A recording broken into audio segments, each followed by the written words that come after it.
Okay, today, Mike Pompeo, the Secretary of State, appeared with Chuck Todd on Meet the Press, and there was something that bothered me about the interview that he gave. He gave Chuck Todd an interview, and there's a portion of that interview that I want you to listen to. And then I'm going to tell you how, in as much as it looks like something innocuous, how important I think it is. Check this out.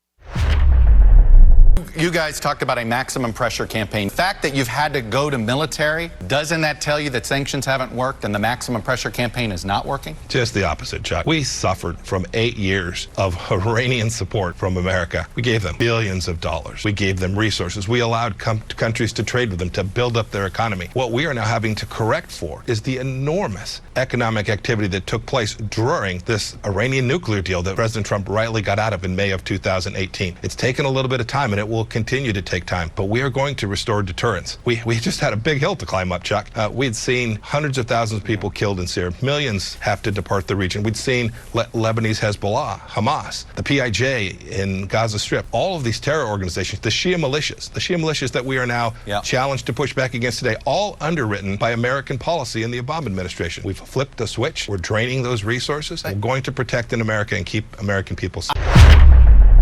Okay, I want you to notice what happened there. Pompeo, in effect, is saying that President Obama is who caused this problem by giving $150 billion to Iran, and also the nuclear treaty is what made this an issue. That has all been debunked. First of all, the money that, whatever it is that Iran got, it is their money. It wasn't our money. It was their money, and we gave them nothing. We paid them nothing. We paid them no bribes. I had somebody on one of my Facebook pages says, oh, Obama gave $150 billion to the Iranians. All of that is false. But here's what concerns me. First of all, Donald Trump needs to tell folk that he did the right thing when he withdrew out of the nuclear treaty, so that if something happens, he has some sort of a backstop. Well, here's what's happening. Iran is getting out of control as far as he's concerned, so he decides to invade and then at the same time blame President Obama. But here's the kicker. This is better orchestrated than most people believe. As a national blogger, I get a lot of folks sending information. Hey, can you post this on your website? I thought it kind of strange. So I took a look at it and I was like, oh my God, this is well orchestrated. The first thing that came was commentary submission. And this was a well-written, multi-page commentary. They wanted me to post this on my website, and I imagine they're doing it with thousands of websites out there that have national reach. And it starts like this. The title of the thing is The U.S.-Iran Maximum Pressure Campaign, a new proxy war in the Middle East. And it's a question mark. And then it says, the United States has hurled its first airstrikes in nearly a decade against Iran-backed military forces in Iraq and Syria, checked under the umbrella of a maximum pressure campaign whereby draconian U.S. economic sanctions compel Iran to move to more worthwhile enterprises at the table of negotiation. It now seems evident that this political betrothal is now steering the U.S. into a new proxy war in the Middle East. But then you go deeper into the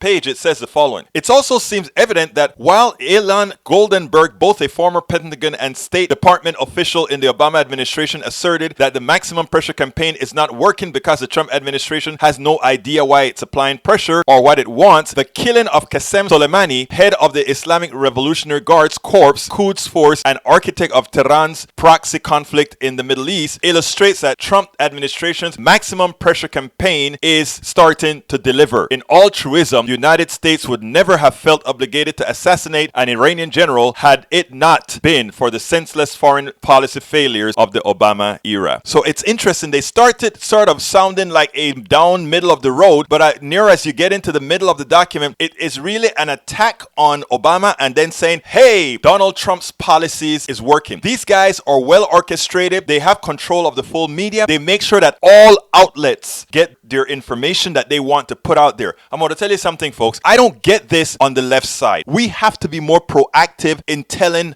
our story, in telling the message. They can win this battle about, oh, we needed to invade Iran, because we are not out there with this same type of marketing. The paradigm has changed in how we get policy, in how we get things done. And if those on the left don't realize it, we have to be doing these same things. We have to be speaking with the same word. We have to be speaking with the same voice, lest we get right back into a major war in Iran, a major war in the entire Middle East. Folks, we got some work to do.